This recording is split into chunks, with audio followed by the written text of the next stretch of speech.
everybody! The Leafs have 2 wins in a row! I guess you could say they're going streaking! And it feels so liberating! Oh, dude, no! Hi, everyone. Hello! The Leafs won a thing! Austin Matthews!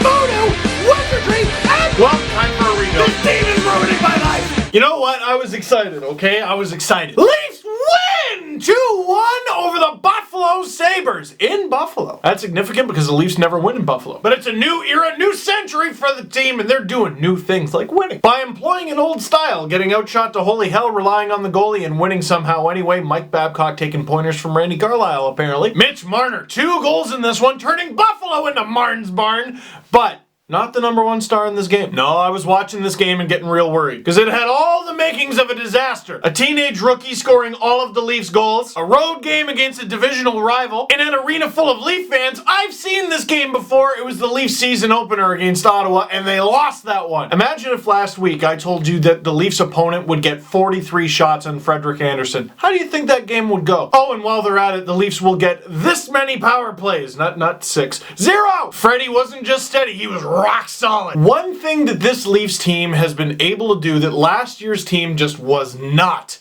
is create something out of nothing. I think the difference is for too long the Leafs have been relying on their ability to capitalize on their opponent's mistakes. But now, if you have the skill to do it, you can make your opponents make mistakes. You can make them confused. You can create scoring opportunities out of nothing, and sometimes you score. First period, Marner to Bozak to Marner! In 1-0 Leafs. Not gonna lie, I'm a little dizzy after that one. I never thought I'd need concussion protocol for a video blog. It's just amazing to me that that's the sort of play Mitch Marner has to come up with to get a goal. You saw how he played in the preseason. You saw how he played in the first 1, 2, 3 games of the season. If I told you heading into game 11, Mitch Marner would only have 1 goal, you'd call me crazy. But he's been getting his chances. He's been creating chances, and let's not forget setting up his line mates for kick-ass goals. But he doesn't have his own. Finally gets one in this, and it results in the Leafs getting a lead. Now you have to remind me who this was in the comment section. Someone on Twitter has been making graphs all season long, horizontal bar graphs for points, and it shows goals, primary assists, and noise. I don't know if I love calling secondary assists noise, okay? Because you're starting the play a lot of the time. This goal, though, was a perfect example of noise. Because the goal was scored by Mitch Marner, assist from Tyler Bozak, and James Van Riemsdyk. You watch the play, it's JVR along the half-board, sending the puck behind the net into a 50-50 battle between Tyler Bozak and Zemgus Girgensons. Girgensons doesn't quite have full possession. It looked like Marner stick lifted him, passed the puck back behind the net to Bozak. Bozak throws it in front for Marner. That's a goal that somehow JVR gets an assist on. And right now JVR is going, dude, shut up. Okay, fine, you're right. There's no point. You're right. The Leafs are winning. You're right. I'll be happy. Now, early in the second, you know what? All you want to do is get a win. But it's hockey. It's sports. You need some passion, some drama in there. You need some suspense. You need some grit. You got to get a little angry, and you need to be wowed by skill. But sometimes you need to laugh. JVR's got the puck behind the Sabres net like, nuts. There's 4 Sabres in front. What can I do? Alright, I guess I'll throw a Hail Mary in front to Marner. Marcus Foligno got possession? Nuts. And then the 5 Sabres in front of the net by the time the goal was scored, did something amazing. Nothing. They literally just stood there. Marner strips the puck, scores on Leonard. Hey, there's a 2-0 lead for you, silly face. People ripping on Foligno for being the one with the puck getting stripped by Marner, but everyone in front sucked. The entire team just puck watching, and Robin Leonard in full panic, just way too big of movements. And all that talk about Mitch Marner's weight heading into the season, mid-game, he probably weighs 165 pounds without equipment. Well, he just beat 4 NHL players to a puck. And a tinge of irony here, JVR, no assist on this one. First goal, Leafs don't fully give up possession after the JVR pass. Almost, but not quite. This one, they give it up for about 0.4 seconds, and the puck ends up on the stick of the guy JVR meant to pass it to anyway.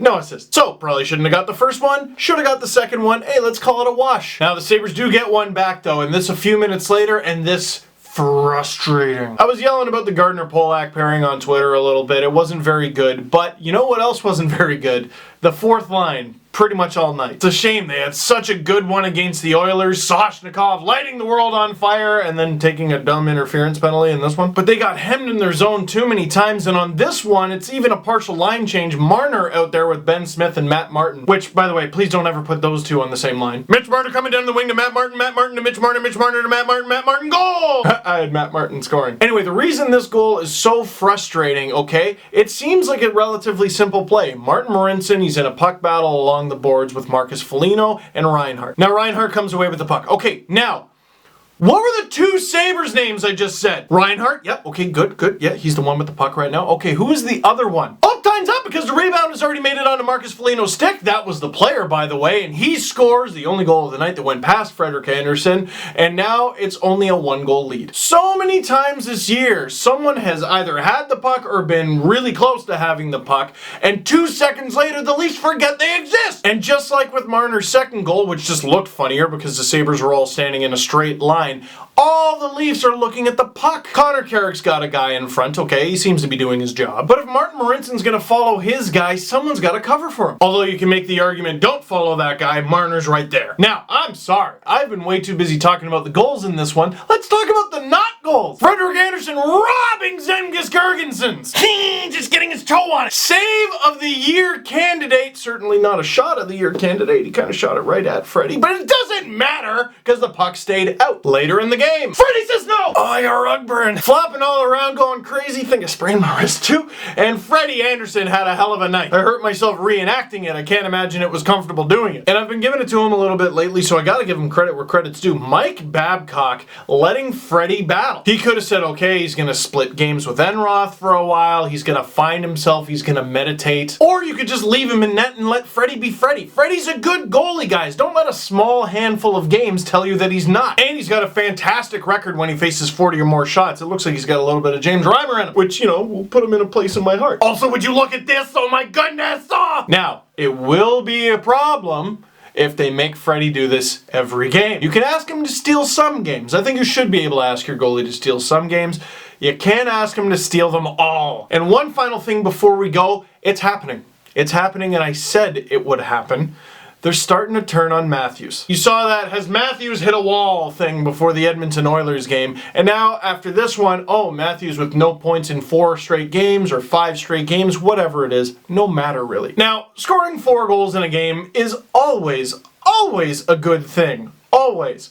However, that's where the bar is. But heading into the season, I said, I don't think that's the type of player this guy is. I think he's going to be able to score. I think he's going to be able to put up points. But I like this guy's two-way game. Or at least I like what his two-way game could be. And he had a few chances in this one. They just didn't go in. And if you look at the time on ice for forwards that Mike Babcock used, you can see that that line is still either the Leafs' first or second. JVR, Bozak, Marner is listed as the Leafs' second line. And I mean, they generated all the Leafs goals in this game, but judging by the ice time, that's not what they are. Bozak, Marner, and JVR all played between 14 minutes and 14 minutes and 30 seconds. Zach Hyman led all Leaf forwards in this one with 17 minutes and 44 seconds of ice time, but part of that is the penalty kill. Austin Matthews played 17 minutes and 11 seconds, all even strength. Which, by the way, was second, yes, ahead of Kadri, and yes, ahead of Komarov, granted not by a wide margin. Babcock is trusting this guy, and just because he's not putting up points doesn't mean he's not doing anything. So that is it for this one. Thank you very much for watching. Click like if you like this video. Click subscribe if you really like to. Tell all your friends I got a new video because I was on Sportsnet yesterday. You can check out the video, the article that goes along with it,